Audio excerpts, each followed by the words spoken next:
Hey everybody, my name is Ashish Kanal and you're listening to the Aim High Show, a podcast about overcoming challenges and becoming the best version of yourself.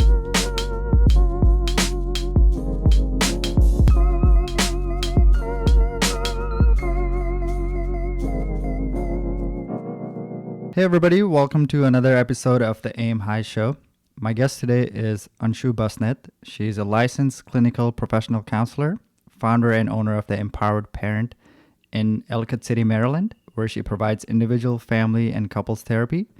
She has over 20 years of experience working as a therapist. Her clinical and research experiences include the Johns Hopkins Hospital, Kennedy Krieger Institute, and the public school systems. She specializes in parenting skills, work-life balance, relationship issues, depression, and anxiety disorder. She primarily practices from the cognitive behavior model and builds on individuals' strength to maximize their potential for growth and happiness. She also blogs about mental health topic on the Empowered Parent website.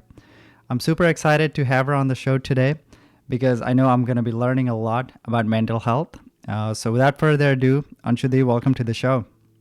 Thank you so much for having me. It's a great pleasure to be here. First of all, Didi, I know I gave a brief introduction of you, but for the audience, would you like to tell a little bit about yourself? Sure. So everything you mentioned is accurate, and I would like to add that I'm also a trauma-informed therapist. So this is something I've kind of been working on the last couple of years, as well as, so that's my, professionally what I do for my private practice. And I'm here today through Be Well Initiative, and I want to highlight that because that is my community service project. We are focused on really advocating for mental health, destigmatizing mental health, especially in the Nepalese American community. So, Didi, I'm not going to pretend that I know a lot about mental health because I really don't. And whatever little that I know has been accidental because I don't really recall anybody telling me about the importance of mental health, be it in school or be it in family. And I became aware of it only a few years ago when I started doing meditation. I became more self-aware of the way I think and the way I view things, and also from some self-help books that I've read, which talks about the mental models and overcoming mental challenges. So my first question to you is, what is really mental health, or what does it mean to be mentally healthy, and why is it important? Sure. So that's a great question, and you're absolutely right. A lot of people do not really pay attention to mental health, and really in many cultures, it's just kind of a taboo subject. There's so much stigma attached to it. But really, mental health is something that is so inseparable from physical health, right? Our mind and body are connected. Anything our body does, it's really, determined by our brain, which is our mind, right? So mental health is basically, not only that mind-body connection, but our thoughts, our behaviors, our interpersonal relationship with others, our relationship with family members, things like that, which we all have. We all have mental health. Now, we don't all have mental illness, which is a different thing, right? Which is just like with physical health, we all have physical health, but we don't all have physical ailments.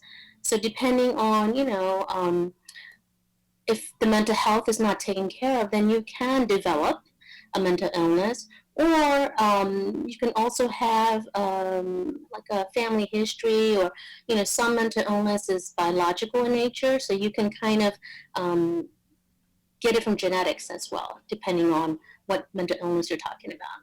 Yeah, so one thing that's been challenging for me personally has been the lack of knowledge, or just a lack of awareness in terms of what really uh, what are some of the issues that people face in mental health, like just being aware of terms like anxiety, depression, And generally, while I was growing up, mental health was mainly considered as a mental illness, and depression was, the only thing that we knew, and everything was sort of looped under one umbrella.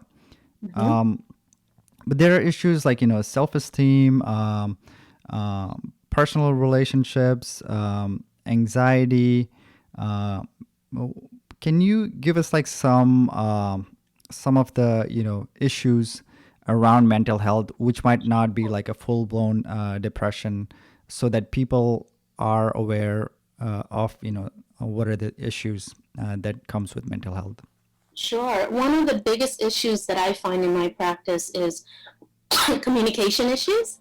How Hmm. do we communicate with others, whether it is with friends, family, in the workplace, and academic, wherever it is, how do we communicate effectively? That's a big part of mental health. Um, our confidence level, Hmm. right? How confident are we in different life domains, which I'm referring to, such as, the social life domain, right? In the family, in the school. So that's, you mentioned self esteem is another big one. And also, even things such as, sleep issues, right? Weight issues, things that are biological in nature can be mental health related too. So if you are constantly worried, like right now is a perfect example, we are living through this crisis, the pandemic. A lot of people's sleep will be disturbed, their eating patterns may be all over the place and things like that.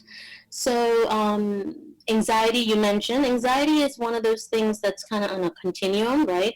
So, you can have anxiety, um, let's say, normal anxiety level, which is more like fear, nervousness. But then, anxiety, when it becomes a clinical disorder, it can be really disabling. It can really impact your life in such a major way where you may not be able to be around people. You may not be able to um, get up and do your best job and things like that, whether it's school, work.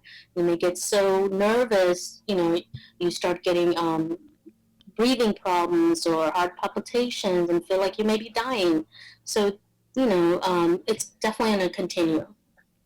it's it's good to know the full spectrum of what it really means to be mentally healthy, or just understanding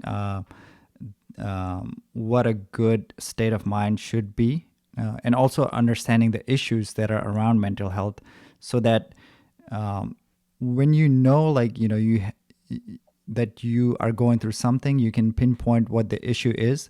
I think that's important in order to work on it. If you don't know what the problem is, then it's hard for anyone to seek help, or try and ask for help, or get professional help as well. I couldn't agree more. Absolutely. You can't solve a problem until you identify it, right? Right. So, just to add to, as we were talking, I realized maybe one thing I can add with the mental health to get a better understanding is, think of it in terms of like these areas. Our behaviors, right? Are there any problematic behaviors that we have? Our thoughts, are there any problematic thoughts we have that don't serve us well? And our emotions, our feelings, are there feelings that, all feelings are okay, right? We're humans, we're going to have a wide range of feelings. But certain feelings, certain emotions really bring us down. I don't Right. like to use negative or positive, but some are so uncomfortable that it really impacts us, right? Yeah. Yeah. Actually, I wanted to get your take on this, because I don't know a single person that is happy all the time, or who doesn't feel sad, right? And I feel like everybody, regardless of the situation, you're going through certain, challenges. Some are really big versus some, not so life threatening, or anything, that keeps you waking up at night. Um, and I feel like these are, just human conditions. But And I don't think anyone is immune to these feelings and emotions. But can you tell us whether these human emotions are avoidable at certain situations, or or you can manage,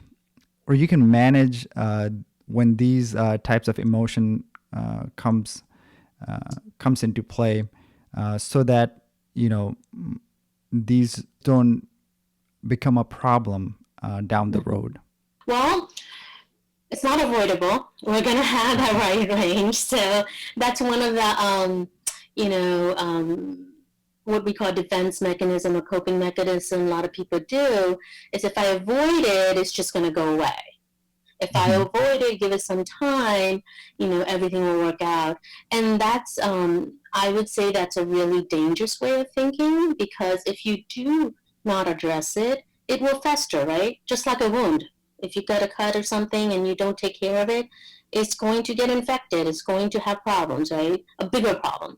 So avoidance is definitely not the goal. However, um, how do we, I think you're asking, how do we distinguish between normal everyday life, day to day life issues, emotions, all of that? Hmm. And then how do we distinguish that from a disorder, right? Right. So where is that? And that is going to be very individually based. So a couple of things we would want to look at is how do those behaviors, thoughts, and emotion impact your quality of life? So, how does it impact your quality of life? How does it impact certain areas of your life? Like, professionally, is it impacting you? Are you able to go to work and function and get along with your colleagues and all of that? If you're in school, if you're a student, are you able to do your homework, your classwork? So what? So those are not only the life domains. Family is another life domain. Also physical, like physical health is, I would consider another domain that we need to be very mindful of because if we have mental health issues, it can impact our physical health, right? So, one common example is high blood pressure. Now, I'm not a physician, so I can't tell you everything that's involved with high blood pressure, but I can tell you that stress exacerbates it, makes it worse, right? Hmm. So, in order to deal with the stress, how do you manage stress? You have to go into the mental health realm. Right. And is it vice versa as well, or you think if people aren't taking care of their physical health, it also affects the mental health as well? Absolutely, absolutely. We know from research, people with diabetes, if they're not controlling their diabetes, it's going to impact their depression. It's going to impact other areas of mental health. There's one article that I read on your blog where you mentioned that at the start of your career, you worked with adults who were experiencing severe mental illness, such as schizophrenia, bipolar Mm-hmm, disorder, chronic depression, alcohol, and drug abuse. mm-hmm, Then you worked with adolescents and children who were involved with law and were living in detention facilities. mm-hmm, But you said that you felt something was missing. You mm-hmm, enjoyed the work, but you felt that there was something missing, and you wrote something that I find very interesting. And I quote this: "Listening to these adults and teenagers." Life stories made me realize that their suffering started long before they had their mental illness or got into trouble with law. Then I mm-hmm, started working with elementary school aged children, their family, their teachers, and their peers. Alongside, I had two of my own children, and something felt right. I would wake up in the morning feeling eager to get started with the day. Having worked with all age groups and seeing the circle of life, it dawned on me that this is the best way I can provide mental health services that will impact the most number of people.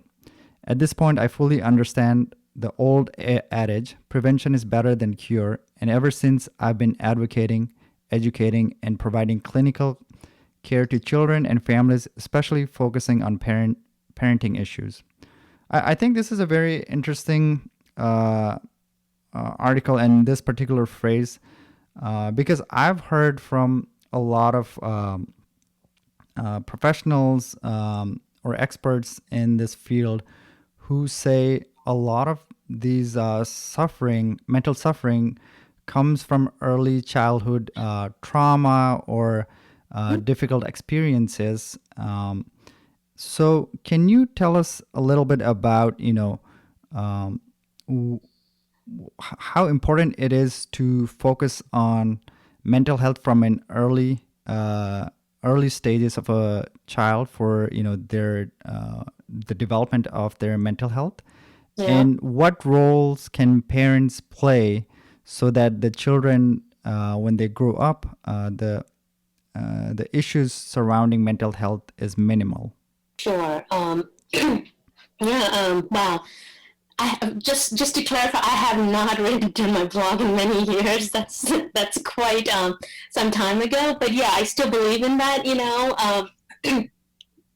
That prevention is so critical to really getting at the root of mental health issues, so we can kind of get ahead of it, basically, right? So, and the other reason I feel that way is young people are at highest risk because of what their parents have gone through. So I cannot really talk about this without really talking a little bit about the ACEs study, which, if you Google ACEs study, which stands for Adverse Childhood Experiences Study, Okay. and I'm trying to, there's a YouTube, I think Nadine Burke, or Dr. Nadine Burkhardt, I think.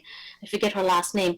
But she explains it really well. It's a longitudinal study. Basically, what they concluded was, trauma is so important to understand, and many of us experience it, right? There's different types of trauma. Um, so basically, whether it is trauma related to anything physical, like physical abuse, sexual abuse, any kind of like that, whether it's natural disasters, like right now, this pandemic is a trauma that we are experiencing globally, Mm-hmm. right? Or it may be something so much more invisible to people, like attachment trauma. How did you, when you first enter the world as an infant, what kind of interaction, what kind of bonding experience did you have with your mother primarily and with your father? Because that can really impact your mental health, right? So, one example I do want to highlight, the first 5 years is your formative years, right, of life. If you do not get a lot of time and attention and what we call attunement from our caregivers, it can really impact you not only during that time, but later on, your relationship with people, things like that. One of the issues that I see, one of the core issues, right? Every mental health issue or every mental illness, there are core issues involved. And one of the things I see quite a bit is abandonment issue. So abandonment, not just like, my parents didn't pick me up at the baseball game when they were supposed to, or they left me at the mall and never picked me up. That's abandonment, yes. But there's another type of abandonment, emotional attachment abandonment, when a child does not feel connected with their parent, emotionally connected with their parent. Mm-hmm. And it could be for many reasons, not because they weren't loved or anything. It could be because, that parent was unable to. Maybe they were going through their own issues, right? If they're depressed, it'll be very hard for them to be connected to you as an infant. Right. If they're going through their own hardship. So trauma can be intergenerational. It can come from multiple generations and impact each generation very differently. And not to sound condescending, because I feel like parents do their best in terms of providing Sure. care for their children. So so I don't mean to sound like that parents aren't doing the job, Mm-hmm. but as far as helping the children um, with their mental health, like you mentioned, right? The emotional attachment. How can a parent get involved uh, in a way so that the child feels like they're getting that emotional support? And are there any resources out there for parents, or or even new parents that that can go find that information as far as how can they improve on some of the things regarding the children's early mental development? Yeah. So, and Ashish, you're absolutely right that this is not coming from a place of blaming or judgment, right? Because I work with parents a lot, and there's just no cookbook recipe to parenting. It's one of the toughest jobs parents have, and one of the things that we as parents have to do is support one another, and not come from a place of judgment. Not say, well, well, I would have done it this way. You didn't do that right. That's not how we want to approach. But instead, just this pure support. If you're a first-time parent, seeking support from other first-time parents and joining some kind of support group. And if you look up your local, like I'm in Howard County, they have Howard County First Parents, First Moms group. You kind of do fun things with your babies, join, do things in the nature, but also develop friendships and really kind of talk about what are the things that are working for us as parents and what are things that are extremely challenging. But coming from a place of support, nurturing, rather than judgment and criticism. Yeah, so I think that's important. In terms of resources, gosh, there's like countless number of parenting books, I think, and you can just Google that and find, right? In terms of discipline, I really like Dr. Thomas Phelan's Magic 1, 2, 3, because discipline is a big area. Once your kids become toddlers and up, like they're going to talk back, they're going to test limits. It's normal, right? And they need that in order to be well-adjusted adults, right? They need that. But how do we as parents kind of use our parental authority?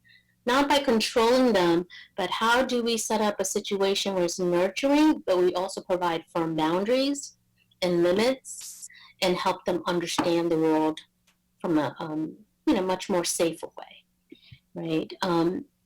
So having said that, parents, I work with many young, not just young parents, but parents who have multiple kids.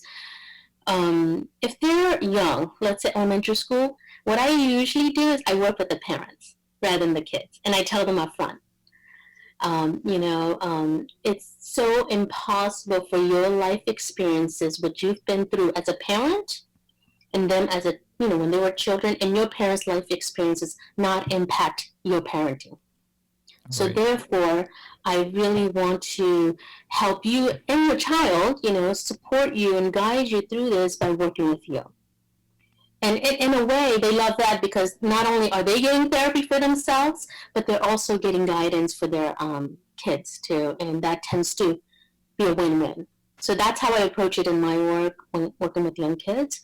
So that the reason I do it that way is parents have to also work through their emotions, work through their issues, and recognize if they have a problem, they need to get help for it, right?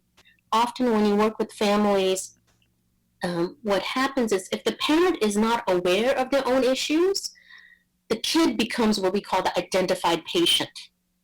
Can you explain a little bit on that? Yeah, the parents' issues, right? Whether it's anxiety, whether it's depression, it gets kind of what do you call it?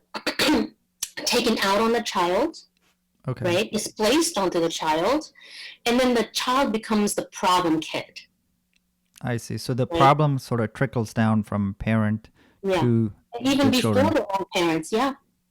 So you're saying, in order to provide better care for children, first the parents themselves need to work, or they need to work on themselves first, so that they can be a better parent to their to work on their children. Self-care. Yeah, if we're not our best selves, we can't help others. We can't nurture others, right? It's that classic, when you're in an airplane, the oxygen mask, right? And this is an example I use a lot with parents. Often parents want to put the oxygen mask on who? the child because they're vulnerable, they want to protect them. But no, the first thing is you want to put it on yourself, because if you are putting the oxygen mask, and I give this visual, and what if you pass out? Who's going to take care of that child then? Right.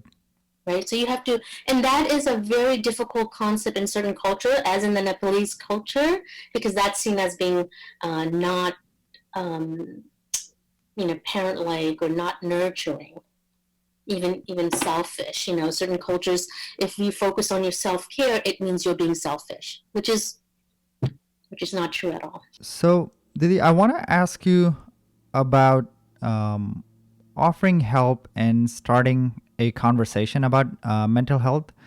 Um, First, I want to ask, how can one offer help or just be supportive towards someone who's going through some tough times? Mm-hmm. I don't think people are comfortable from the get-go sharing about their anxiety or depression issues. Uh, Mm-hmm. it's a there's a big taboo, especially in our Nepali culture. But without coming off as judgmental or coming from an authority point, Mm-hmm. is there a way that you can just be there to support someone, and probably once you have those initial conversations, then you can suggest someone to get help? Or can you share some of your thoughts on that, how to Sure. just be supportive? Yeah, I would say one of the things is, well, absolutely, it's very difficult, right? It feels uncomfortable, especially when a culture or subculture says mental health is not real, or mental health is something like in the Nepali culture only boggles, boggle meaning crazy people have mental health issues, Mm-hmm. right? That right there creates such a barrier into talking about it, which we really have to challenge that. Whether someone you're talking to has mental health issues or not, say, no, that's not true. This is what it actually is, because that stays with us forever until people start challenging. And the first time you challenge that, people will resist. They may actually end up saying things like, oh, you don't know what you're talking about. This is how it's always been, blah, blah, blah, right? And that's fine. But I think, but you have to challenge in a way that is also well received, right?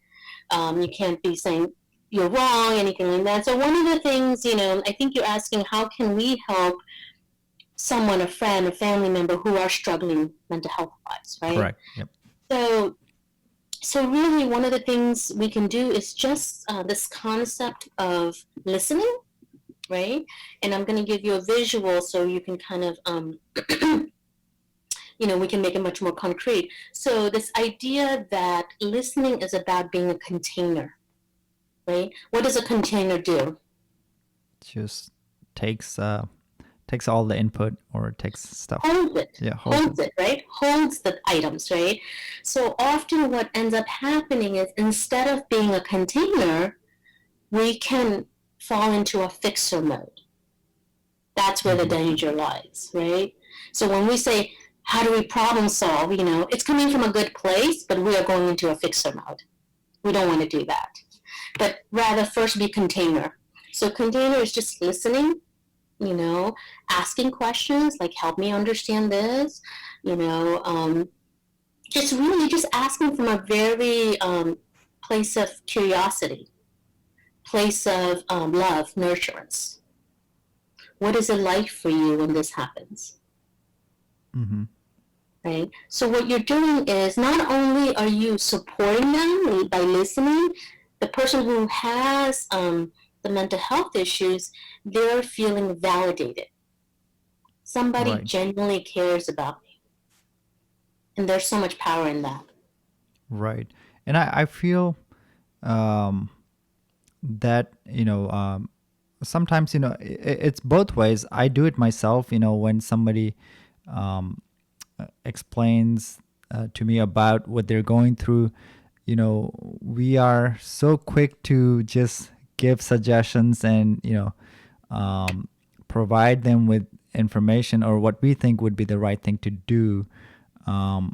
And our friends and family do the same thing to us, when we're going through, certain difficulties, and it just becomes like you're already worried about things. So it just, the other person adding more things, it just, adds to the Mm-hmm. problems that you're already going through, and you're not in the right mind frame to sort of, think through. Mm-hmm. um, so all the, maybe even the positive information uh, is not helpful at that time. Right. So you're saying Right. just listening. The first step. That's the first step, right? The problem solving step is later. That will happen. But you can't problem solve before listening, before validating, right? This concept of validating, when someone is being heard, they feel they are being heard, that what they think, what they feel matter, and they're not being judged, okay? So here's the other part of here's listening is one part, but there's another part that is very important that will make that relationship go to a deeper level, which is the person who's listening can also be vulnerable, Okay. because the person who's speaking is being vulnerable with you. They are being vulnerable because they trust you, or for whatever reason, right? So if you're vulnerable back, then the person who's speaking can feel like this is okay, this is normal, and it Right. is. This concept of social reciprocity. Mm-hmm. It's normal everyday social reciprocity looks like let's say you're going to a party, you send somebody a gift and they come to your party, they give. That's a very automated way of social reciprocating, right? It's basically saying it's a two-way street. So the same thing happens with being vulnerable. When you're vulnerable back, because you're going to have things too on your mind, right? um, so the thing is, the tricky part in that is when someone's coming to you, you don't want to make it about yourself, though. It's still about them. Does that make sense? You Okay. don't want Yep. to put the attention on you and make it about you. But yeah, you can share and say, I've had those experiences too. Yeah. And And I think it's really there's hard. something about being able to relate, Mm-hmm. because if I'm being vulnerable and you share similar experiences, um, and like you said, not putting the whole, making it about yourself, but just being able to make the other person feel comfortable, and what they're going through isn't just something that they're feeling, that you yourself have those thoughts and those feelings. Mm-hmm. I think there's something about being able to relate or being on the same page that, that makes the person who is going through suffering, who's telling you what they're going through, it just puts them in ease. And that in itself is comforting in Mm-hmm. so many ways. Yeah, it puts them at ease, and it also is good for the person who's being vulnerable, right? Because now you're connecting with another human being who you care about on a deeper level. So the relationship can only move forward from that point at a deeper level. Right. And there's definitely risks to that, but yeah. And I also want to just touch back on the aspect of the culture and community that you come from. We Mm-hmm. talked briefly about how mental health is still a taboo topic in Nepali community, but I want to quickly touch back on how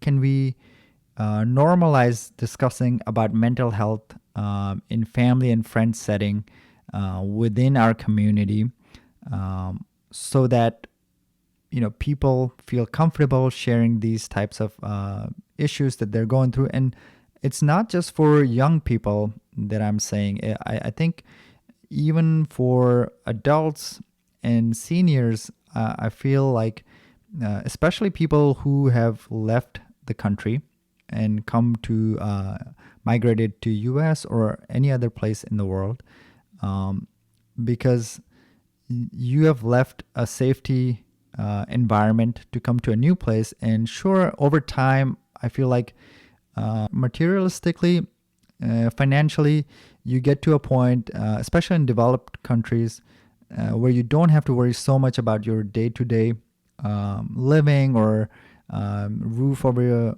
head, and food. Mm-hmm. But I feel like there are certain social and other issues that even adults face.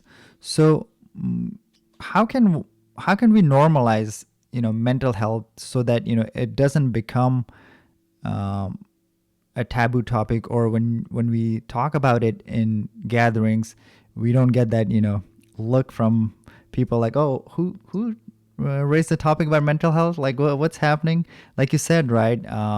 It becomes a topic of um, you know I wouldn't say it's like I feel like people are worried about the status in the society if they talk about mental health. So, Okay. but the advantages of it, talking about it and exploring it, is so much more than the negative side. Yeah. Can you like uh, help us understand, like, how can we normalize it? Sure. Sure. Can I put you on the spot in Sure, order to sure. demonstrate that? Yeah. Okay. So that example you gave about the party, um, about somebody's talking about mental health and people look up or look around. Um, what do you think you're thinking? What do you think is happening? Um, I Are I they? I feel like um, with my group of friend circle, I feel comfortable and we talk about it. But it hasn't been always like this.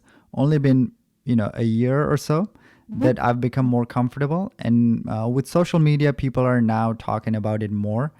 Yeah. But personally, before I started being more comfortable about it, I would be so self-aware of the criticism that I might get, or the judgment that I would get. So it, instead of it being a an opportunity for improvement, Mm-hmm. it would be something that I would have to defend and try and hide. So Sure. that's been the issue. Sure. So here's what I would say, and depending on who I'm speaking with, right? So you are a young adult, well-educated adult, and I'm going to approach you differently than if I'm talking to a senior Nepali person or a little kid, right? So our mind is very powerful. So when you see that, I would challenge you to say, Ashish, how do you know that they're not interested in it? That's why their ears and eyes perked up, and take that as an opportunity to really openly talk about it, to educate them, share your experiences, be vulnerable, listen. Right, right. And I do think it's still something, even though I am trying to educate myself in this topic. I definitely look for who my crowd is before I Yeah, open up. yeah, But like you said, right, we we definitely have to give um, the benefit of the doubt to people, that they you might get pushback, but also at the same time, don't just assume that people are going to take it in a negative way. right. And one of the powerful things that has happened is it's in one of the sessions that one of the first few sessions that I attended, Mm-hmm, with the Be Well Initiative organization that you are a part of, and we'll talk about it in a little bit. mm-hmm, Um, when I first attended, I was like just listening in, and I was on the tippy toes. Like I was just like surveying the ground, and when you shared your experience about the hardships that you faced while you were in Australia, mm-hmm, the episode with, like, your pregnancy, and mm-hmm, with the accident, and mm-hmm. so that kind of was an empowering moment for me as a listener, because I felt like, okay, it's not just I don't just feel like this person is just here to preach. They're here to share their experience, which made me comfortable enough to share my own experiences. So I think that it's powerful in that regards, that to be vulnerable, and to share how you're feeling, so that it gives the courage to the next person so they can Mhm. share, and then now you've created an environment where everybody can share, and it's a safe Absolutely. safe space. Absolutely, and we call it Safe Space Sundays, right? Yeah, to normalize it in this, when we're vulnerable, we're also doing something else. We are letting the other person enter our world, Mm-hmm. right? And there's something to be said about that, because not only are we letting them enter our world, but we're also showing them who we are authentically. The more authenticity that we have in a relationship, you know, the deeper it becomes, the more it's a good place to be in. And then you're also embracing yourself, your authentic self, this concept of who you are as a person, right? Who you are as a person may be kind of tamped down by society saying it's not okay for you to be that way for X, Y, and Z reasons. But if you're able to bring that out, that is so empowering, Right. because once you feel comfortable enough to be who you are, in your own skin, right, and then share about what you believe, all of that, it's empowering. That what can anyone do? Right. I agree with that. Yeah. Just being able to, like you said, be comfortable in your own skin. Um, Mm-hmm. it's and that doesn't mean like you're always talking about the positive or the strengths. No, You're sharing your absolutely not. weakness as well. I think that that's so powerful. Um, it's like you said, right? Self empowerment from within. Yeah. Being comfortable, and then I think it empowers people around you as well. Mm-hmm. Mm-hmm. That's the power of vulnerability. Right. Yes. And while we're on the topic of Be Well Initiative, Mm-hmm. it's a mental health nonprofit that aids Nepali diaspora. Can you tell the audience a little bit about the organization, what it does, Sure. what is the purpose Sure. of it? Sure. So it started, I can't remember the exact date, but it was post 2015, around when the double earthquakes hit Nepal. So the founder and co-founder are Dr. Dambar Gurung and Mark Gorkin. Um, so they wanted to, offer something to the Nepalese community, right? And then they stumbled across me. I think they were looking for a counselor, and that 2015 was a really interesting year for me personally. So what had happened was, during the earthquake, I was doing a lot of work with Bhutanese Nepali refugees in the Baltimore area. Then I got called to be part of a roundtable with Health and Human Services Secretary during the Obama administration, uh, Sylvia Burwell, not Dr. Burwell. So during that time, there were a lot of people from a lot of South Asian, Pacific Islander community leaders on mental health talking about it. So I think from that, Dr. Gurung and Mark somehow got my name, and then we started kind of brainstorming together. Like, okay, so what we've tried many different ways of kind of, getting our message across about mental health. So we've done things like, what do we even say the word mental health? Is it too threatening? Do we say psychological health? I mean, we did like surveys and things like that. So, so basically, Be Well Initiative, if you go to bewellinitiative.com, you'll find a lot of information about our initiative there. We do a lot of public forums for the Nepalese community. Anybody's welcome, but one of the things is we provide services in Nepali as well as in English. Services in that we do a lot of educating, right? We're not doing therapy, but some of the audience have said, what about community counseling? What if we do that? And so in some ways, I kind of see it as a community counseling platform. but not in the traditional sense of counseling. So really the goal is to really advance like our mind body wellness for people to understand, and we can approach it from science, from psychological health, behavior health. We can approach it from spirituality. It really depends on the audience where they're at, and we try to meet them there, right? To help them understand that you're not alone. This is a real thing. Mental health impacts everybody, and mental illness impacts at least 1 out of 5 Americans living in this country. Wow. And with Nepalese, from my readings and research during the earthquake, what I remember reading is 1 in 3 Nepalese have some form of mental illness. So that's significant, right? If you look at it percentage wise. So our goal is really to have a forum where it's safe, where people can come together, speak in their language, and get a sense of belonging, comfort, and learn from each other. Right. And how often does these sessions happen? So we did last year we did 1 year project with Society SAN, which is a Society of American Nepalese Nurses, for 1 year pilot.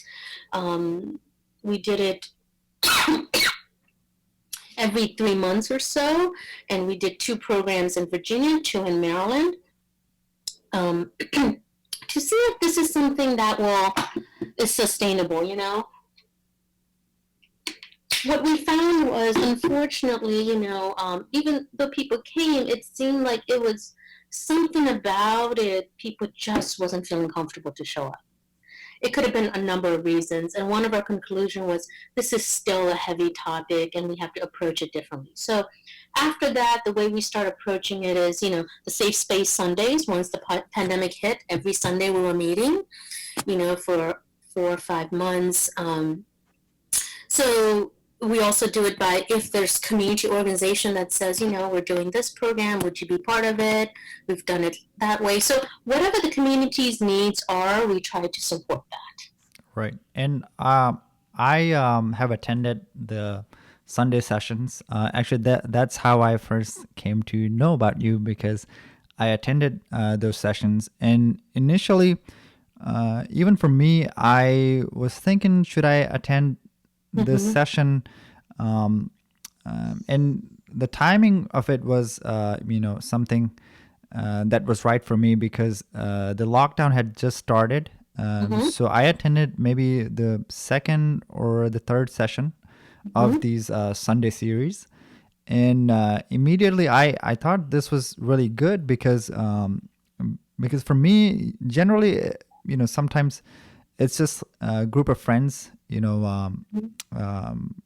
talking about the mental health topics. But that's been happening with my group of friend circle. But this was something different, because we always had people like you who are counselors, who are professionals, coming in and giving advice. So I thought that was really really great, that we got to ask questions about mental health with professionals like you. You yourself, Mark is another counselor. I think he's also really great in terms of just listening and supporting. And I do agree that it is a safe environment. I feel a lot of the people have been attending are young people. So I think they're already curious about it. And then the environment that you have set up there, the volunteers, everybody's so welcoming. So I've always felt comfortable sharing things. We've talked on numerous topics. When there was issues regarding the killings of George Floyd, about Black Lives Matter movement, just the anxiety or issues regarding the lockdown itself, at the height of it. Just hearing from different people, the perspective from other people was was really nice. And then, that coupled with suggestions from professionals. Mm-hmm. And also we had a guest counselor who showed us, journal therapy. And Mm-hmm. then yourself, you showed us the breathing techniques, which I found very helpful. So I do think it's a great initiative and work that the organization, the Be Well Initiative organization, is doing. And I also uh, really enjoyed the seminar that happened not too long ago, maybe 2 to 3 weeks ago, where Mm-hmm. there were mental health organizations from Nepal that joined in, discussed, what are the issues that people are facing there, and then other NGOs in US that are working on serving towards the Nepali community. So, so overall, my experience has been really good with the organization. So I plan to, keep on attending these Yeah. sessions. But So it's, thank you for sharing that. That's very helpful to know. So, we are a group of people who are passionate about this. And I think one of the things we take pride in is being open minded to different suggestions and ideas.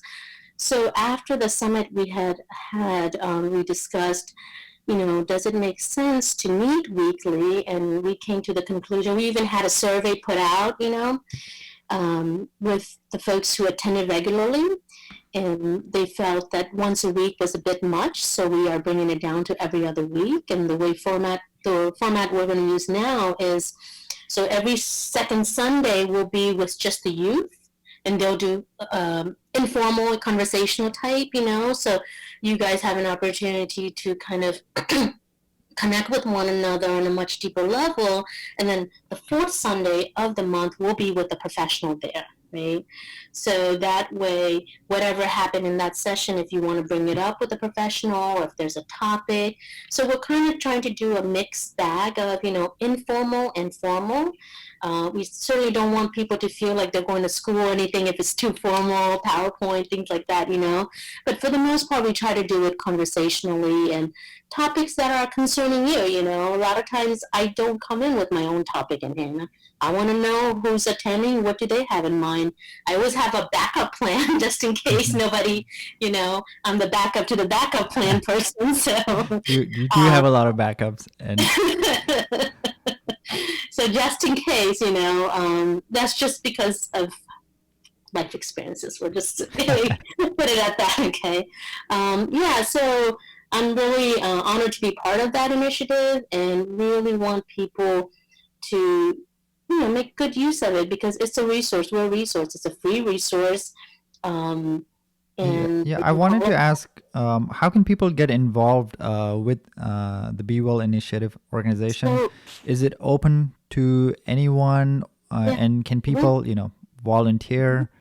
Yep. Um, So if you go to the website bewellinitiative.com, there is a contact us um, heading that you can go to, and you can email us and send us information. Say, I'm interested in volunteering. I'm interested in doing this.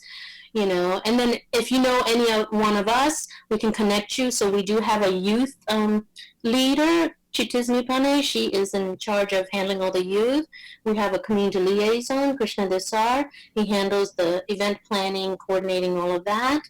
And then, Bival, he is, the like helping with the youth leaders, and he does a lot of the technical pieces too. So we have a lot of young people from different walks of life, not just from mental health. Actually, I don't think anyone's from mental health except for Mark and I. Some are in public health, some are in IT. So people showing interest in this topic because they understand how important it is. to people listening, I have attended these sessions and have found it to be really helpful. So I would highly encourage anyone interested in learning about mental health and, asking questions regarding mental health in an environment where it is safe and encouraged, to attend it. And I will add the link to the website on the show notes. Can I also add, Ashish, that the other thing we have would be, well, we have a network of counselors, other professionals, right? Um, Not only in the U.S. but also in Nepal. So if somebody hears, well, they will have family members back home, right? If there's a need there, then we have people there who can reach out, who can, so we have that connection, that bridge. So I think we continue to keep strengthening our program. So that's another added bonus. It's not just for folks in the U.S., but it's also for people in Nepal too. So, Didi, you mentioned about the services that are available both here and in Nepal. Mm-hmm. But I want to ask um, why or who should seek professional help, or when would someone go and seek professional help?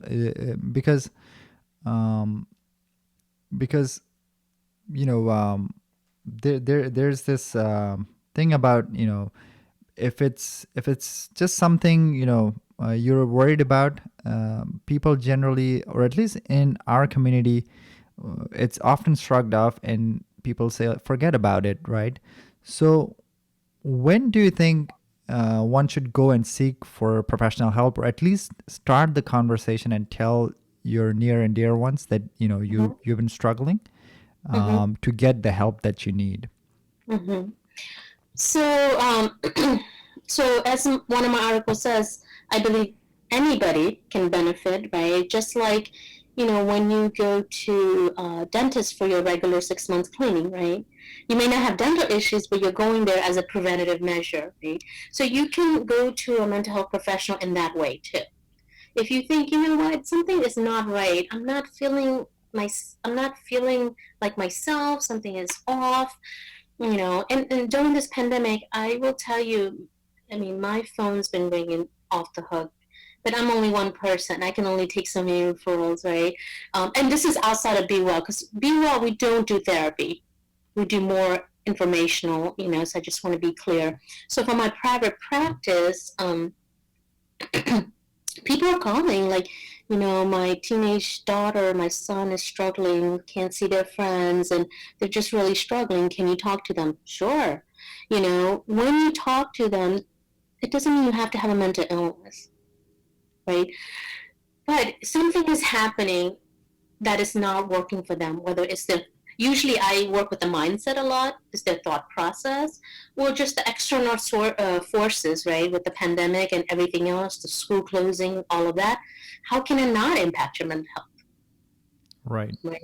If it doesn't impact, I would question that more. Mm-hmm. Either that person is not being honest, either that person has incredible resiliency, or it could be any number of things. But if it doesn't impact you, I would be more skeptical of that, because this is such a major thing we're all experiencing, and there's so many unintended consequences of it, right? It's not only the virus, contracting the virus, not only the deaths and sicknesses related to that complication, but it's the school system.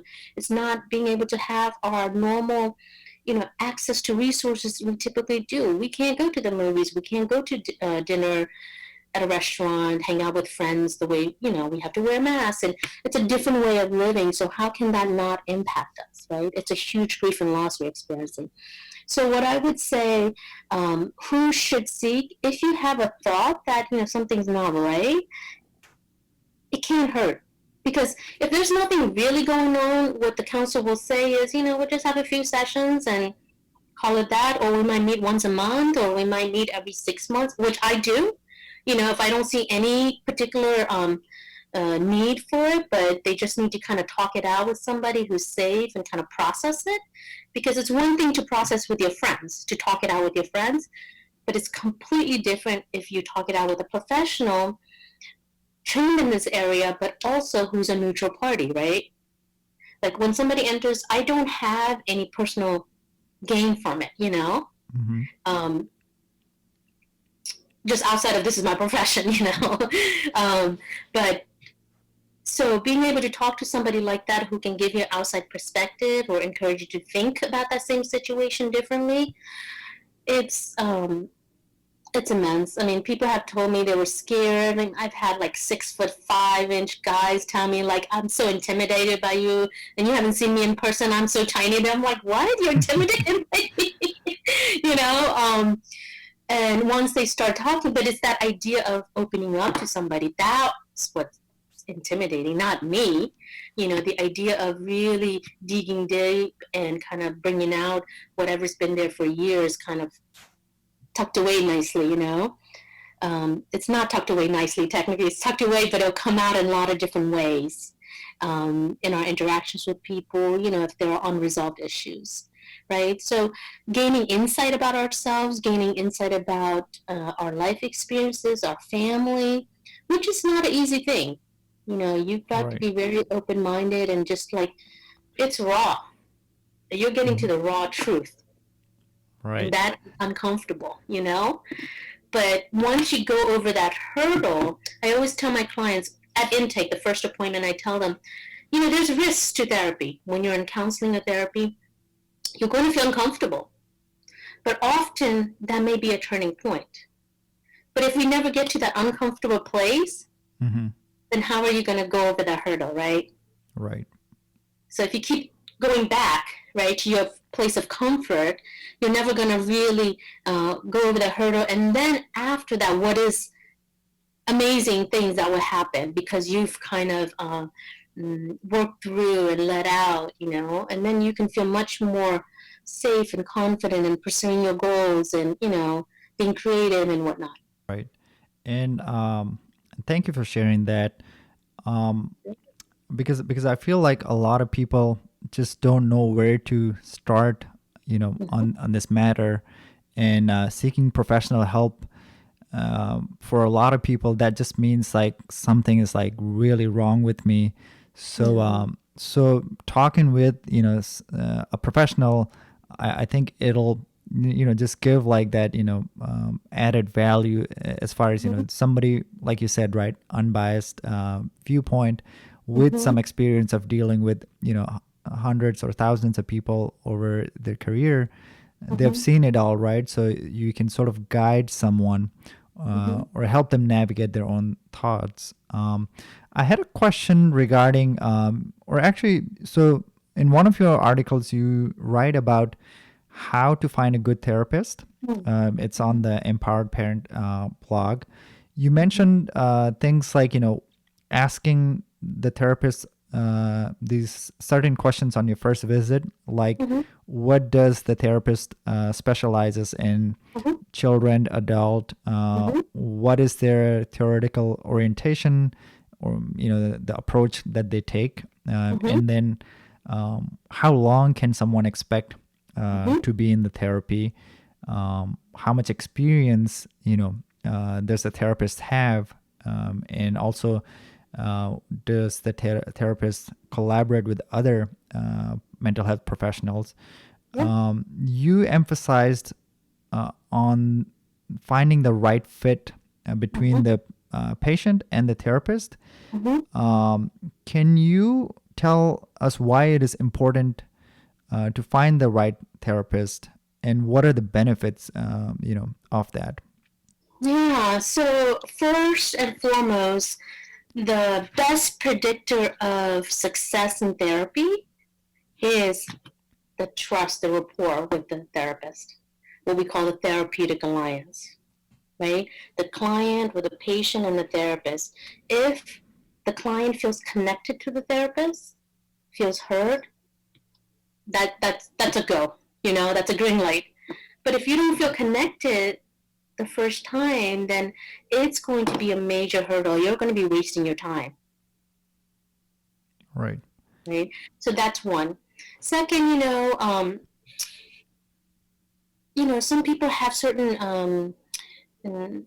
I believe people go through waves of who's a good therapist, right? So, for instance, the first wave, if this is the first time, the first wave of therapists may be somebody who just kind of is the container for you, just kind of listens, right?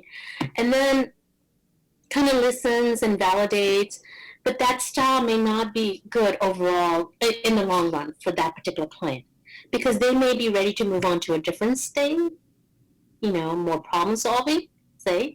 Um, but some therapists are much more what we call insight oriented, which is very important. Like cognitive behavior therapy, my theoretical orientation, we're very hands on. Not to say that I don't do insight oriented, I do that a lot, and I borrow from other psychodynamic approaches, like looking at family history and all of that. But I don't. That's not my primary thing. I do it just to connect the dots, right, for the present moment. So some therapists are focused a lot on the past. Some are much more present based, and I'm more present based.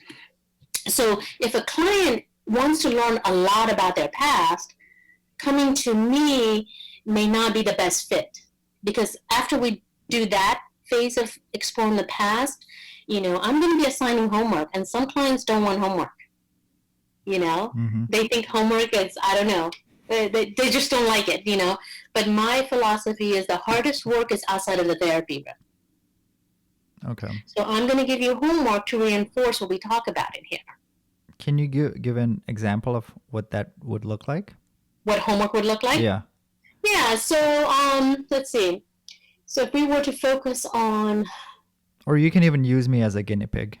I'm ready. So no, I'm just when we're talking about being vulnerable, right? If somebody has a hard time being vulnerable, I'm going to assign homework that will get them to be more vulnerable. So, for instance, if someone's walking down the street, I might say to them, make sure you have eye contact and say hello to a total stranger.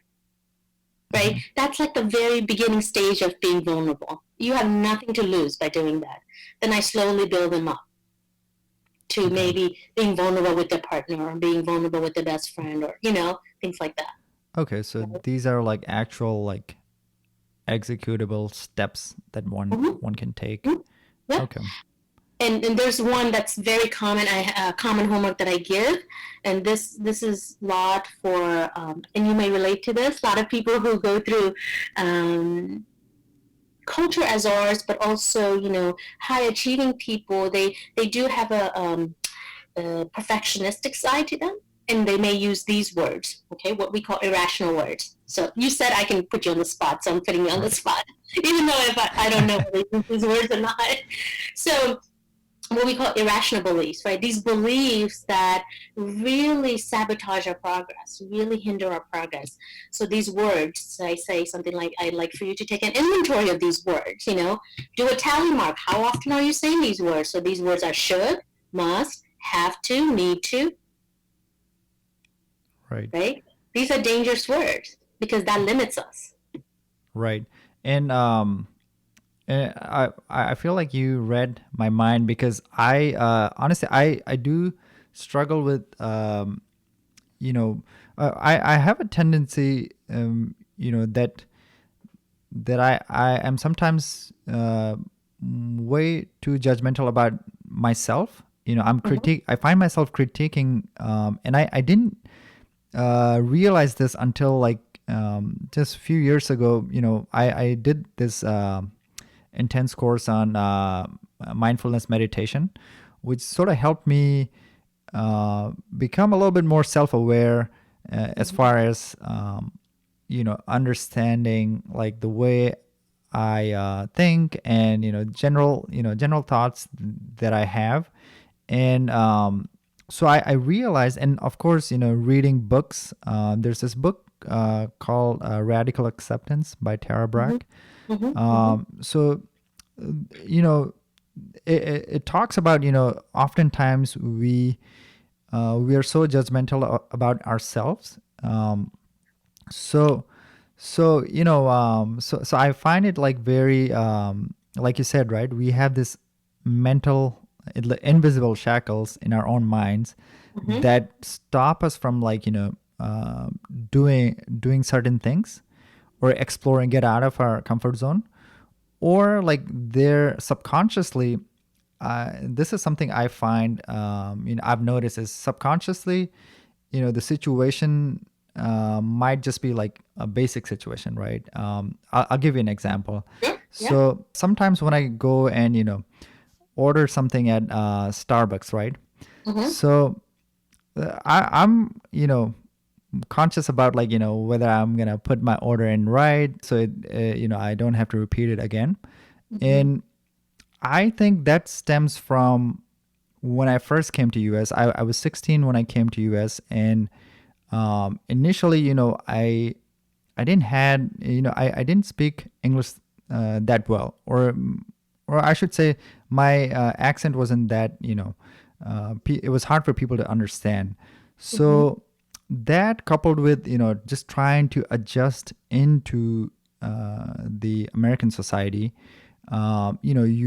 you had this picture of like when you go to America, like it's gonna be perfect, right? And then you have this mindset until you land here, and then now like all of a sudden you have to start from scratch, so you go into that survival mode. And I've felt like now that I've gone to college here, I have been like a professional for 6 7 years, but subconsciously that's still in my mind. Mm-hmm. And the way I interact, I find like, okay, this is not something to worry about. Like, why am I like taking it so seriously?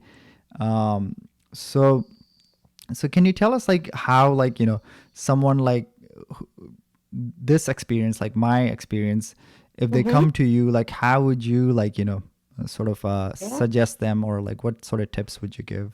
Sure. Um, So one of the things I do want to clarify, our role as a therapist and counselor is not to give advice. Hmm. Advice is basically saying you should live your life this way, you should live your life that way. That's not our role, but our role is to help you understand how you've been living your life and what do you need to, make it so that it works for you. Okay, so with your situation, one of the metaphors I use is an onion. Okay, onion has different layers, right? So one of the things the therapist does is look at different layers. What you just shared with the Starbucks is completely normal and understandable, and it makes sense, right? So you came here when you were 16 during adolescence. That's a pretty tough time to make a transition to a new country, Yeah. right? On top of that, you have this image of what America looks like. You probably your English has to be perfect. It has to be this, that, that. So that's your own experience, right? And you want to succeed. You want to do well. This is a foreign land, so it's going to come with a lot of anxieties of how to kind of adjust and survive and thrive, all of that.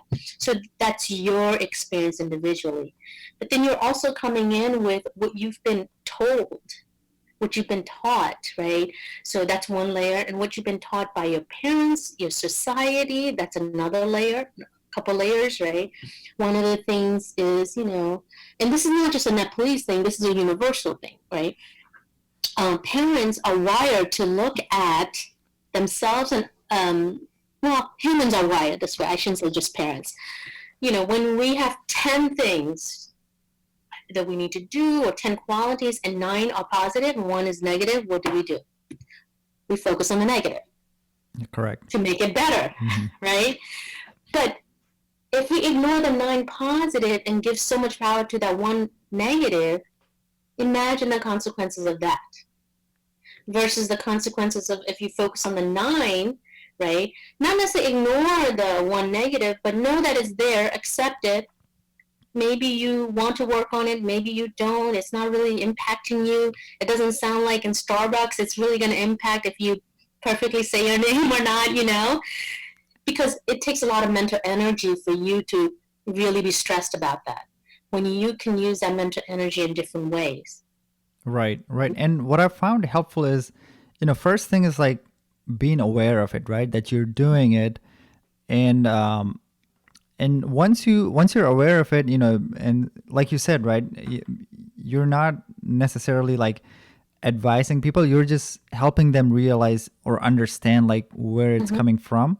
Mm-hmm. And for me, um, learning that about myself, now I can just let go of it, right? And it's been so like and I can replicate that in other areas of life Mm-hmm. where these are not like very essential life-changing decisions where you were previously just thinking about it subconsciously, and you were Mhm. reacting in such way.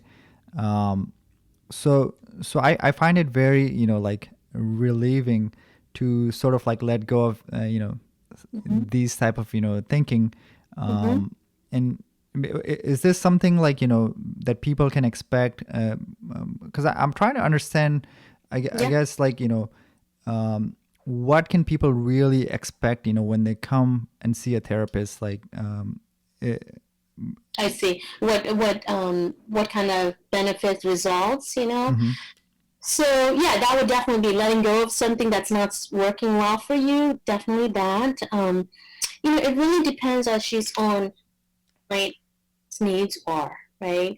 So and that's where that therapist client relationship is so important, because the therapist role is to help that client get there. And every client's going to be different in terms of what they want out of therapy. So that's one of my questions. What is it you're hoping to gain out of therapy? okay. You may know it, you may not know it.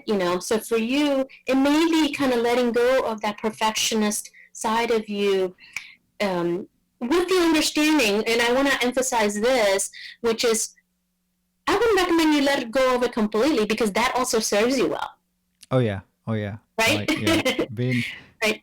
Yeah. utilizing to the to in areas where you benefit out of it, and letting Yeah. go from Right. uh, Right. okay. But you want to let it go in areas that doesn't serve you well. It's just way too exhausting on you, you know. But you needed to be that way to survive in this new country, to thrive in this new country. 16, you were in high school, right? Yep. That's a tough place to be, Yeah. as a teenager, right? So yeah, you want to make sure, and there's a lot of temptations in high school. There's a lot of different ways you can go, right?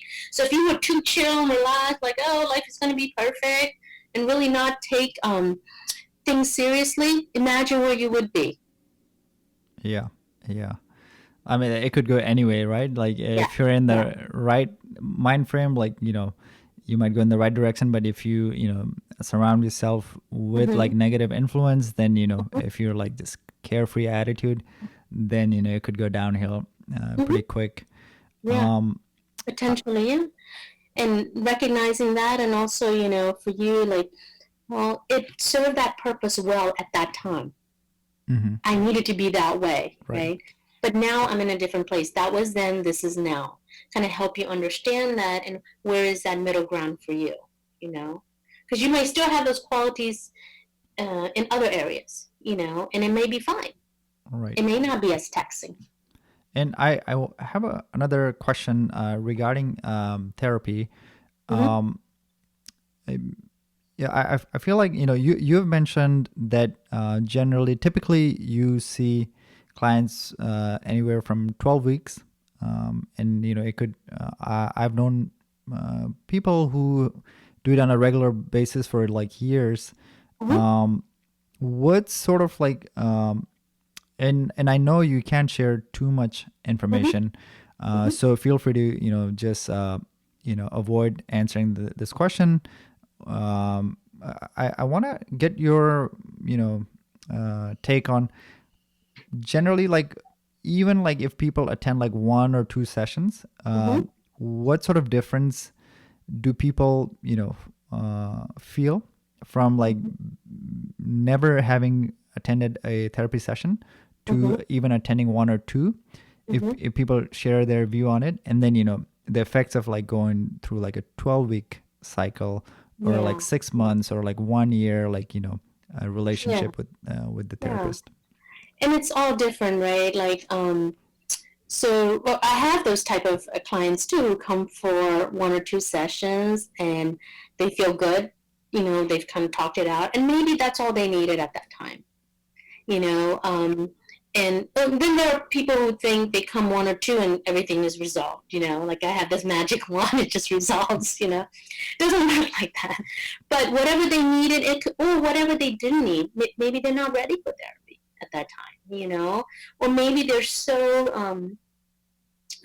self-motivated that they just needed some guidance, like, maybe this area you want to work on, this area, and they go, right? They're just like, oh, I got this from now, you know but they may come back later, and that's okay.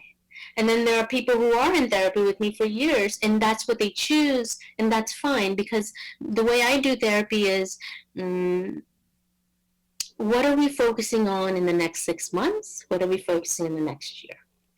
So let's say we have goals. I write up a treatment plan working with the client, and then let's say they achieve their goal. It doesn't mean that it's going to take 6 months or less than 6 months. Let's say they achieve it. Okay, then we reevaluate. This is where we're at. Do we need to continue? Do we need to get a new goal? Do you need to take a break from therapy? Do you want to end therapy? All of that. All those options are on the table because it's client driven. It's what they need. My goal is the goal of therapy as a cognitive behavior therapist is for you to be autonomous, for you to be well adjusted on your own, right? But some people want to continue as almost like this coaching type of thing, kind of, and that's fine too. Mm-hmm. But then there are other folks who have gone through so much trauma, so complex trauma, that they have to be in therapy for years to work through that because there's layers and layers and layers of trauma. Right. And I have a question on coaching versus I guess coach versus a therapist. Mm-hmm. Um, I so I listen to a lot of podcasts, and one of the podcast episode I listened to emphasized on having a life coach, Mm-hmm. and it seems like therapist and life coach provide the same sort of service or help, but I also feel like one, I guess a coach will tell you what you need to do versus therapists will help you understand what you're struggling with so you can work on it. Can you I guess can you elaborate on like what like having a life coach or a therapist, I guess therapist you already mentioned, right? But important of having like a life coach would be like Yeah. So I think there's different angles that we have to understand. Coaching, well, many coaches are therapists. Okay. Like for me, I do parenting coaching, right? That's one area. And I'm considering doing another type of coaching, but parent coaching is not reimbursed by insurance because it's not under the health services. okay. Okay. Um, so when you enter therapy, it's a very different hat. It's a very clinical hat you're wearing. Coaching is much more supportive, and not everyone is a therapist. And not everyone who's a coach has therapy experience or psychology experience.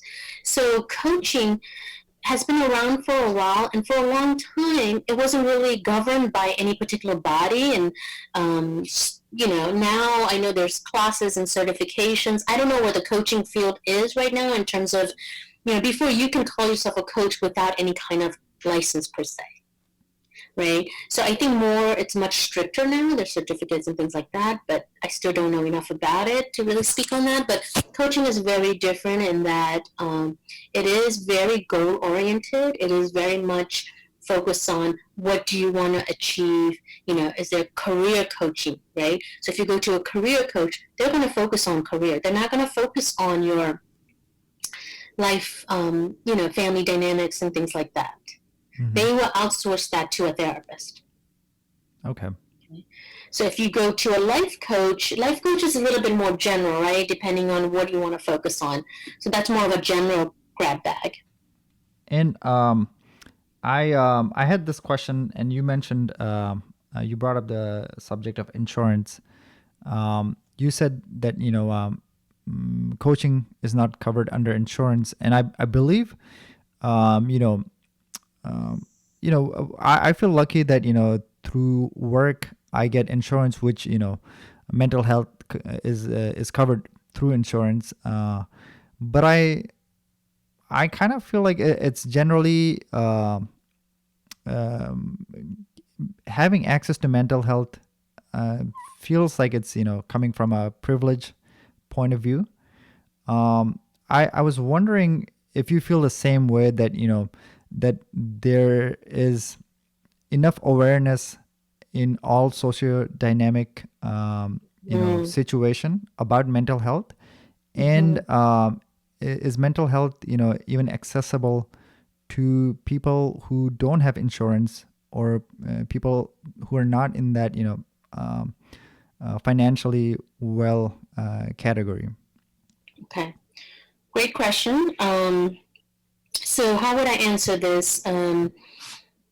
Yes, it is accessible, but it's limited. It's very nuanced because nowadays mental health. So it was very, yeah, it was a privilege when should have been a right, right? Um, but now it's much more common. Insurance before, when I first started, insurance, a lot of insurance didn't cover any mental health services, right? So we're not talking about coaching. Coaching is completely different. Mental health is not part of coaching. So mental health issues, counseling. Um, so yes, if you have insurance, you can and go in with an in-network provider. You know, if you have benefit, if you have resources, money to get private pay, there's a lot of therapists, especially where I'm in Howard County. It's a very affluent area, so there's a lot of people who don't accept insurance. So what they do is they provide an invoice to the client, right, and then the client can submit it to the insurance to get reimbursed, but they have to pay the therapist first, right? So that's where, if you don't have the resources, that becomes a problem. But there are a resource like pro bono, like in Maryland, there's pro bono Maryland. These are therapists. I used to do this for a long time. Um, Therapists who, as a community service, offer some services at pro bono rate, free, right? Hmm. So as a way of volunteering. So there is that. And But where that, can people find um, them? so that would be, and that is a little limited because then you've got to pro bono. This is from Maryland. Okay, Okay. let me see. Pro bono counseling. Let me just look at their website. Pro bono counseling project. So they are located in Baltimore, and their website is probonocounseling.org. Okay, um, so you can find counselors at a very sliding scale, meaning very inexpensive rate or free through them. Okay, if you don't have insurance.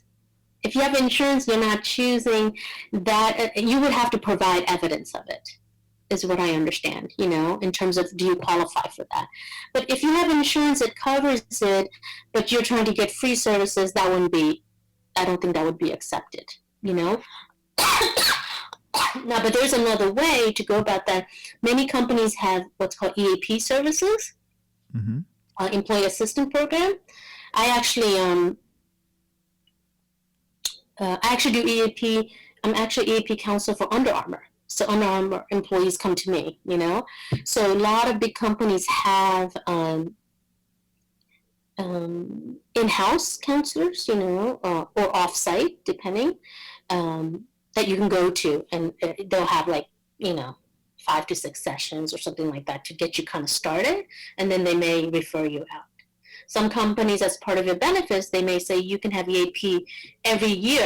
I've had clients from, not through my Under Armour, but my private practice, EAP, where they come to me and then they take a break from therapy and Mm-hmm. then they come back to me, after like a year or so, and there's a new issue. So there's a lot of resources, but you have to kind of explore that, Okay. and really take advantage of those tools.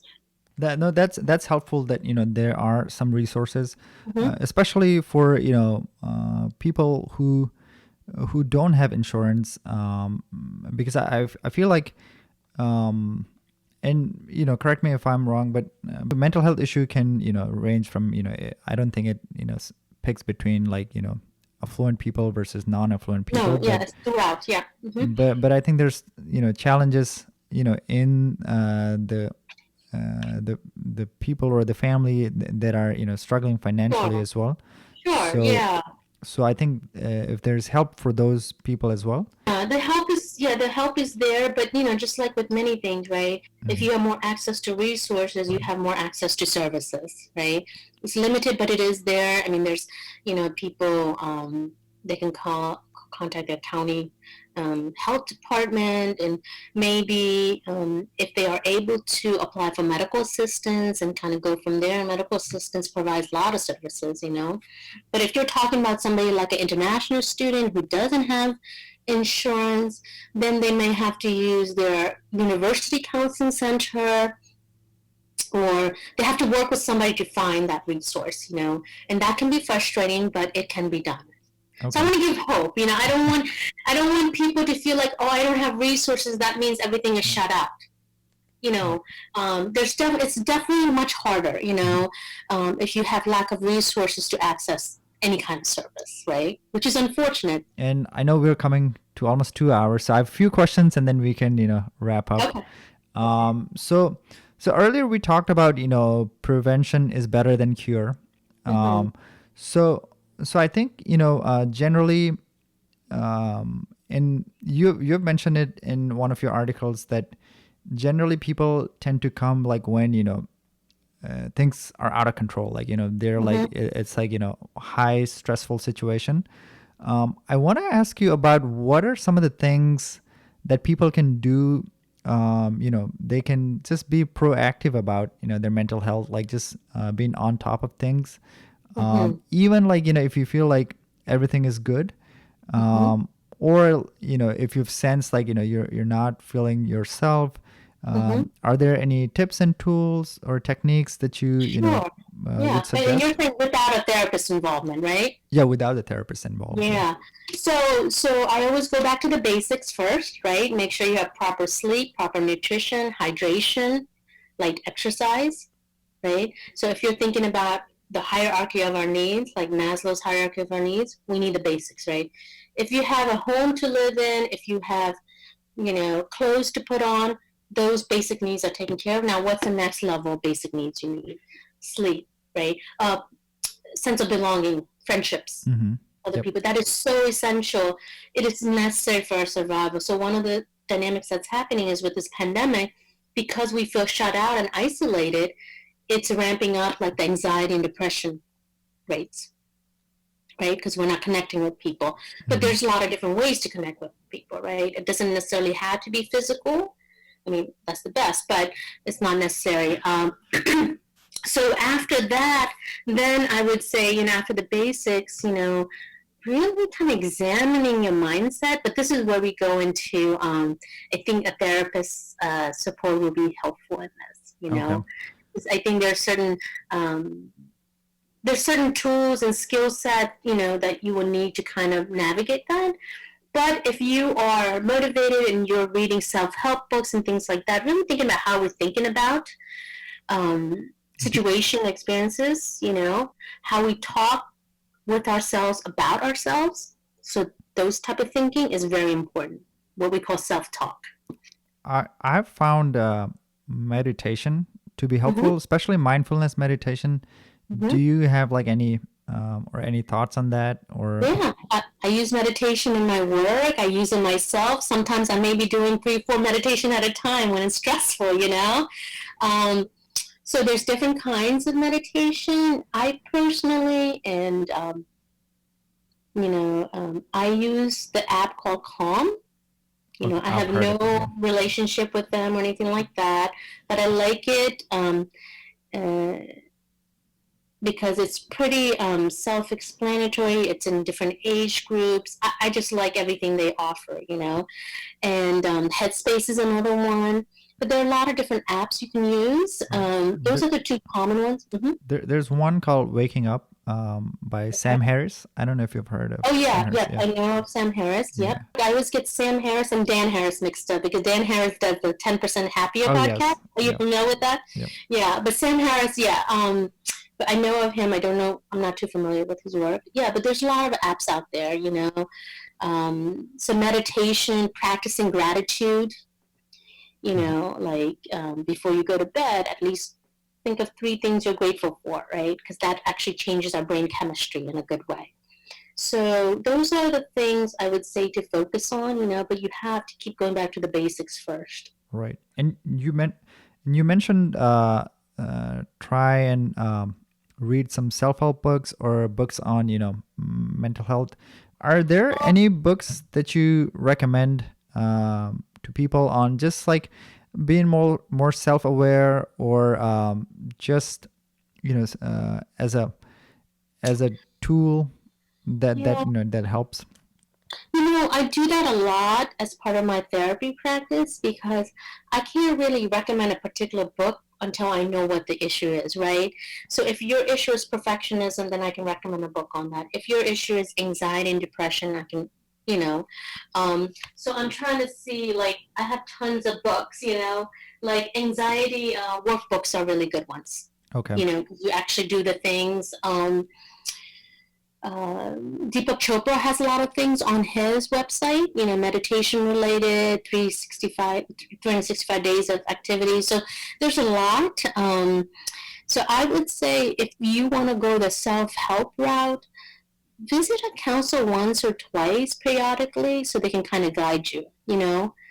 But there's no blanket book, I would say, that would kind of solve the issue. Does that make sense? Okay. Or unless you tell me you have a particular book and a particular type of book you're having in mind. No, I agree with that. I feel like you kind of like when you go to therapists, right? You Mm-hmm. I guess either the therapist will help you figure out what you want through series Mm-hmm. of Q&As, or what you want. So with self-help books, I found a couple of books that are helpful. Mm-hmm. One is How to Stop Worrying and Start Living by Dale Carnegie. He's Okay. yeah, Okay. that's a Okay. good one. Radical Acceptance by Mm-hmm. Tara Brach. Mm-hmm. And I've read few uh, on the topic of stoicism. There's one called Obstacle is the Way by Ryan Okay. Holiday. Mm-hmm. Those are the ones that come to mind like right away in terms of just getting your Okay. mindset right. But like you said, right, you kind of have to know what you want to get, and Yeah. slowly explore different things. So there is one called The Power of Now. That's a pretty popular one, Yep. right? A guide to it's more of a spiritual, being in the present moment kind of thing by Eckhart Tolle. Covey, right? Sean Covey has the seven habits of highly effective people, highly effective teams. Okay. I think that's a great series. There's one called Assertiveness. So this is about more communication. This is by Conrad and Suzanne Potts. Mm-hmm. So how to be more assertive. So I think this will be helpful in terms of learning different communication styles and kind of learning where you fit in and what kind you want to be at. And usually we want people to go towards assertiveness because that serves you the best. Overcoming perfectionism. This is a good one I by think I Anne need to get Smith. that. Yeah, I'm pointing it because we talked a little bit about that. This is more, this is a couples one, Getting the Love You Want, right? This is a workbook, but they have books too. It's about how to be in a romantic relationship in a healthy way, healthy relationships, how to communicate about difficult subjects and things like that. The other book that I think is important is the Birth Order book. Just I know this is a very controversial topic, like our birth order kind of impacts who we are as people. I think it's just an interesting one to kind of look into. What does the research say and I all? I think I kind of believe that a little bit. Yeah. Yeah, it's just the dynamics, especially when you come from a cultural family Mm-hmm. background. I think it plays a huge role. Yeah. We have that, we have that societal, the family hierarchy. Mm-hmm. In our culture, we are very much like, there's a certain, we almost have like a name for each relationship. Like everybody becomes like uncle, auntie, but then in Nepali there's specific relationship, right? Mm-hmm. And how you treat. There's gender, norms, as well as the hierarchical, and of Mm-hmm. course by the birth rank, right? Like you're Mm-hmm. the younger middle child. Mother side versus father side, paternal versus maternal side, right? Mama ka ghar is so much more different than right. right if you visit. So yeah, there's definitely a lot of interesting dynamics with that kind of family Right. dynamics. Yeah, Yep. Thank you for sharing the books. And I'll absolutely. try to add them to show notes as well. So we're almost, it's close to 2 hours. So is there anything that you'd like to add before we wrap Um, up? I guess it's just that, I want people to not overlook the fact that mental health is so critical, part of who we are, and to really just pay attention to it and take notice of it and seek help. There's no shame or harm in seeking help. The risk of not seeking help is higher than the risk of seeking help. Um, and I keep going back to Gandhi's saying, right? Famous saying, if we wish to see the change in our world, we have to become the change. It has to come from within, Very right? true. So, if, for instance, if you want somebody to seek mental health service, seek it yourself and see what it's like, because there's nothing like, personal experiences that you can share to influence people, right? So I would say that, and just come from a place of love and kindness and not judgment Right. when we're Right. interacting. And I think getting the help will only help you improve or be the better version of you. So Yeah, I think you owe it to yourself to get the help, even if you think it's not a big deal. I feel like even if you improve a little bit, I think the quality of your life is much higher. I can add that, there is a subset of the population, they may not feel they deserve the help, so they don't seek it. So I encourage them as well to, know that you are worth it, you matter, and it's part of your self-care as practice in self-love.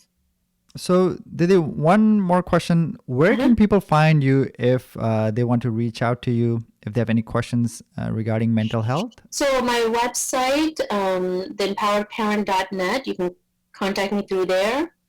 You can contact me through psychologytoday.com. So that's a website. They also have magazines where a lot of therapists advertise. So there's profiles of us. I usually tell people, go to Psychology Today if they're looking for a therapist, and look at your insurance directory and cross-reference.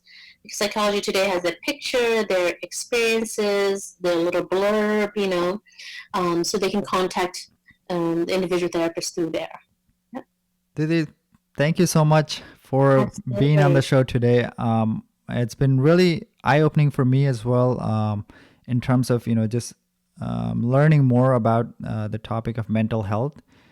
And I feel like we've talked for 2 hours, but there's still more to talk and more to learn. So hopefully we can do a second round in the future. Sure. But I think the audience will find a lot of value out of this conversation. And I want to thank you for taking the time out. I know you're busy. So thank you for doing it. And also thank you for, contributing in organizations like Be Well Initiative. I've found it to be really helpful in times of lockdown. So that's been one of the things that I look up to, because I'm not going out and seeing a lot of friends as I used to. So it's like one place where I can meet with new people, share ideas, what I've been feeling. So thank you to everyone on the Be Well Initiative team. And I wish you all the best, and hopefully we can do a second round in the future. Thank you. Absolutely. This is my passion. It doesn't feel like work to me. So congratulations to you for doing this podcast. And really thank you for kind of bringing this to the forefront to educate people, the listeners. So thank you so much. Hey guys, before we part ways, I want to thank you for tuning in today.